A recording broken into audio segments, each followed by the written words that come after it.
On est là pour s'unir, les séropositifs, les pas séropositifs, les homosexuels, les pas homosexuels.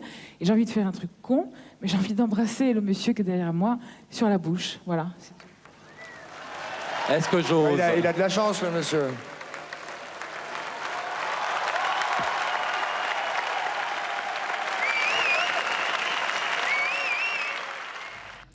Nous sommes le 7 avril 1994. L'association Ensemble contre le sida lance une opération unique dans l'histoire de la télévision.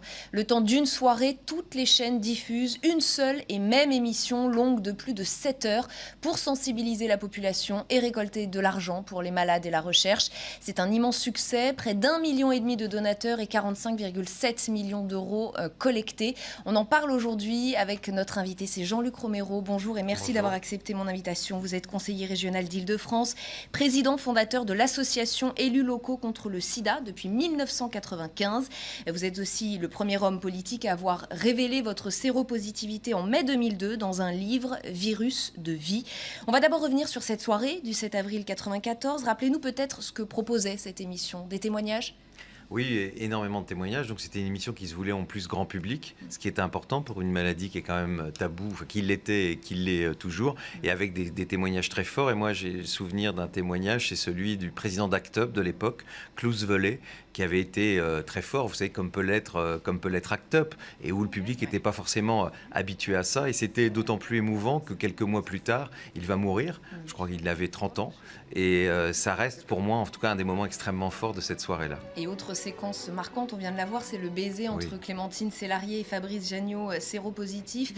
Le geste de la comédienne va être déterminant pour changer les esprits. Il va être extrêmement fort. Vous savez, on l'a oublié, mais dans les années 87, Jean-Marie Le Pen avait fait une interview sur une grande chaîne de télévision en disant que le sida se transmettait par la salive, par la sueur, qu'il fallait mettre les sidaïques, comme il le disait d'une manière extrêmement vulgaire, dans des sidatoriums, c'est-à-dire en gros les enfermer. Ça rappelait quand même des souvenirs un peu terribles. Mais cette idée de sueur, de salive a beaucoup marqué les gens. Certains encore le croient malheureusement aujourd'hui. On vient de le voir dans un récent sondage.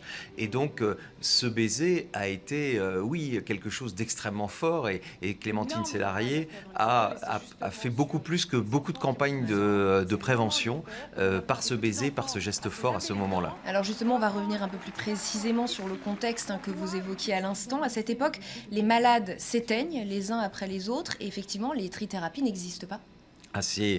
C'est en fait la dernière année terrible. C'est les années noires du sida. Depuis la fin des années 80 jusqu'à l'année 94, les gens meurent les uns après les autres. Vous savez, il y avait des traitements qui ne fonctionnaient pas vraiment. Je pense à la ZT, après à d'autres médicaments. Et les trithérapies sont arrivées l'année suivante. Et donc, c'est la dernière année terrible, mais vraiment terrible. Et moi, j'allais quasiment au cimetière tous les jours. Je crois que mon agenda, il n'y avait pratiquement plus de noms. C'est quelque chose d'extrêmement violent à cette époque-là. En plus, les gens mouraient dans des conditions terribles. Ils mouraient très très très maigres, avec souvent des sarcomes de Kaposi, c'est-à-dire des taches violettes partout. C'était effrayant à voir. Ils mouraient souvent aveugles aussi, c'est-à-dire qu'ils avaient beaucoup de maladies opportunistes. Ils mouraient dans des conditions terribles. Les malades sont des parias à ce moment-là, mal jugés. On considère que c'est une maladie sale qui ne concerne que les homosexuels. Encore en 94 ? En 94, toujours. Même s'il y avait de la compassion autour des mourants, qui n'existe plus aujourd'hui, parce que je dirais que paradoxalement, je pense que c'est peut-être plus difficile encore aujourd'hui. Parce qu'à cette époque-là, la mort des gens donnait un peu de compassion, tandis qu'aujourd'hui, on est plutôt dans le rejet, dans la culpabilisation, en disant « mais comment vous avez fait pour attraper ça ?» Mais c'était bien sûr, de toute façon, ça a toujours été une maladie taboue, parce qu'elle est liée, bien sûr, en partie à la sexualité. Et ça le restera, je crois, malheureusement, toujours. Cette soirée sera déterminante pour vous aussi, à titre personnel, dans votre combat ? Moi, elle sera déterminante parce que c'était un moment particulier de ma vie, très difficile, puisque mon premier amour était en train de mourir. C'est une des dernières émissions de télévision qu'il a regardées. Et donc, ça reste un moment très fort, d'autant qu'il a regardé cette émission et il m'a dit « c'est formidable qu'il y ait ce genre d'émission. Pour moi, ça ne sert plus à rien, mais peut-être que toi, ça te sauvera. » Et c'est vrai que ça reste un moment toujours un peu difficile à évoquer. L'année suivante, en 95, l'opération n'est pas renouvelée exactement de la même manière. Les chaînes ne parviennent pas à se mettre d'accord pour programmer une seule et même émission. Résultat d'ailleurs, c'est un échec. Moins de 7 millions d'euros récoltés. Ça prouve aussi ce lien étroit entre les médias et le SIDAction, le combat contre la maladie. Les médias sont quand même déterminants. Vous savez, encore plus jamais aujourd'hui, parce que aujourd'hui, vous savez, on parle du sida au moment du SIDAction, et le 1er décembre, qui est la journée mondiale contre le sida. Donc évidemment, quand vous avez toutes les chaînes qui se réunissent, c'est un moment important, à la fois pour évidemment avoir de l'argent, qui est le nerf de la guerre, pour la recherche, pour aider les personnes qui vivent avec ce virus, mais aussi pour parler aux gens de cette maladie, parce qu'aujourd'hui, il n'y a plus les campagnes qu'on avait à l'époque. Donc évidemment, c'est extrêmement important, même si c'est vrai, on rêve tous un jour que toutes les chaînes puissent faire la même émission. Alors peut-être pas pendant 7 heures, mais au moins pendant 2 heures. Je pense qu'un jour, ce serait fantastique qu'on en arrive à ça. Et ça viendra peut-être. Qu'en est-il aujourd'hui? Est-ce que le sida est un sujet moins sensible, moins tabou? C'est un sujet dont on ne parle plus. C'est une maladie invisible. C'est-à-dire que c'est là le grand paradoxe. Il n'y a jamais autant de gens qui ont vécu avec le VIH. En France, il y a 150 000 personnes qui vivent avec ce virus. D'ailleurs, 30 000 ne le savent pas. C'est-à-dire 20% des personnes ne savent pas qu'elles sont infectées par ce virus. Et eh bien, c'est là le paradoxe. On en parle moins.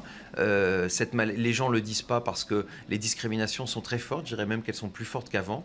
Et le vivre avec le VIH reste extrêmement difficile, même si dans nos pays riches, je parle de nous, parce que vous savez, aujourd'hui, comme chaque jour, 4000 personnes meurent du VIH dans le monde. 4000 personnes. Et ça, tout le monde a l'air de l'oublier, alors qu'on pourrait tout à fait l'éviter. Mais dans nos pays, on ne sait pas que vivre avec le VIH, c'est très compliqué d'avoir une relation amoureuse, une relation sexuelle, très difficile d'avoir un travail. La moitié ne travaille pas. 50% des gens qui disent sur leur travail qu'elles sont séropositives, comme par hasard, dans les 6 mois, sont virés. Voyager, il y a 40 pays qui vous interdisent de mettre le pied chez eux, voire de vous installer. Je pense au Qatar notamment, où on fait plein de fêtes au Qatar, le football, etc.